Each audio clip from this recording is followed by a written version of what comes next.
Just like everyone expected, Israel just attacked Iran. Israel used their air force to strike certain military areas in Iran early in the morning. Many news sources around the world are reporting on this attack, but not all of them are giving the same information.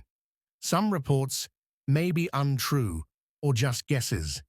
We read as many reports as we could from both countries and tried to sum up what is actually known. We also checked how other countries allied with Israel and Iran are reacting. Just remember, we're not reporters with people on the ground, so we've done our best to look at various sources, trying to stay as neutral as possible. Our goal is to give you the facts as they are. Hopefully, one day, we won't have to cover these kinds of events, and the world can be at peace. The areas attacked included places with defense systems, radar sites, and factories where Iran makes missiles.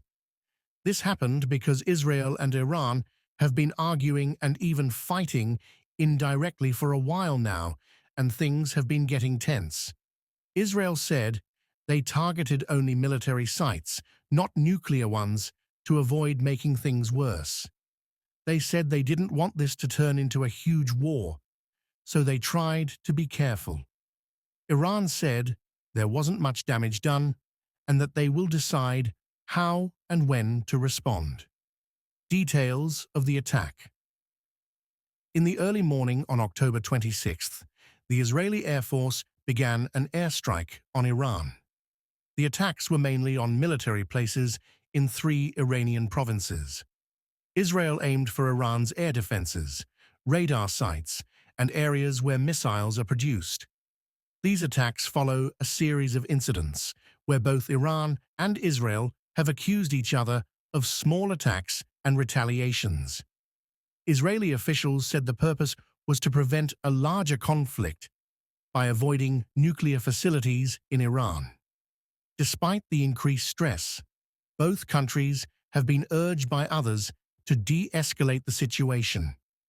Iran reported that there wasn't much damage and stated they'd respond when they feel the time is right. They also said their defenses managed to block or destroy some of the missiles. Iranian officials are urging their people to trust only official news channels for updates, warning that some other news reports might be incorrect or exaggerated. What other countries think news in other parts of the world is covering the attack differently. Western countries are reacting in various ways based on their politics. For example, many people in the United States and Europe are not saying much directly. However, discussions are happening in media and political groups. Conservative voices in the US and in allied countries to Israel see the attacks as Israel trying to protect itself and control Iran's influence in the region. Some believe it's part of a larger strategy to keep Iran from using missiles and drones in attacks against neighboring countries and even US forces in the area. On the other hand, some voices from Europe are worried that continued attacks will only make things worse.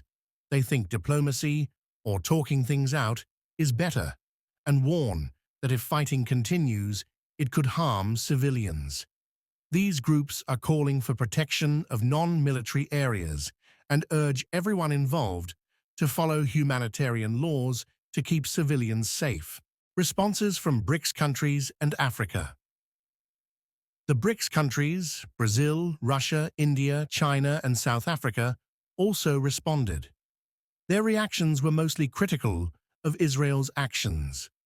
Russian President Vladimir Putin, for example, condemned the attacks and other ongoing conflicts in the area.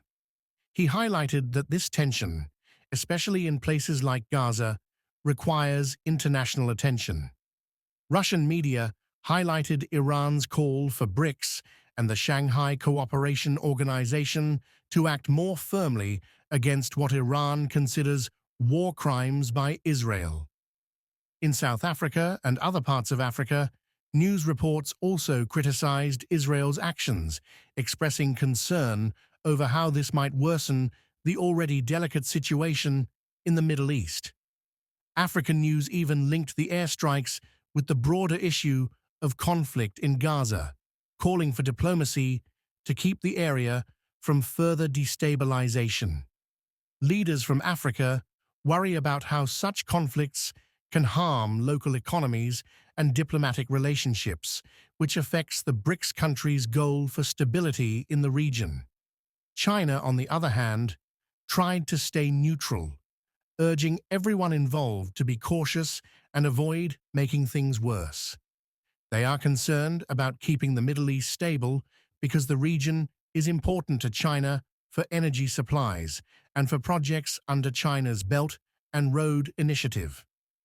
India also called for peace, saying that its priority is to keep its citizens in the area safe and to ensure that oil supplies aren't interrupted. India has positive relations with both Israel and Iran, so it is being careful to avoid taking sides. Privately, Indian officials have expressed concern about how this could impact the many Indian citizens working in the Middle East. Turkey, which has a strong history in the Middle East and a complex relationship with Israel, reacted more strongly. Turkish President Erdogan condemned Israel's airstrikes and urged other countries to support the region against what he views as Israeli aggression. Turkey has been known to support Palestinian causes, which may explain its opposition. Erdogan also warned that continued attacks by Israel could destabilize the Middle East even more, encouraging countries like Russia and Iran to counter Israeli actions in places like Syria and Iraq. Iran's official response.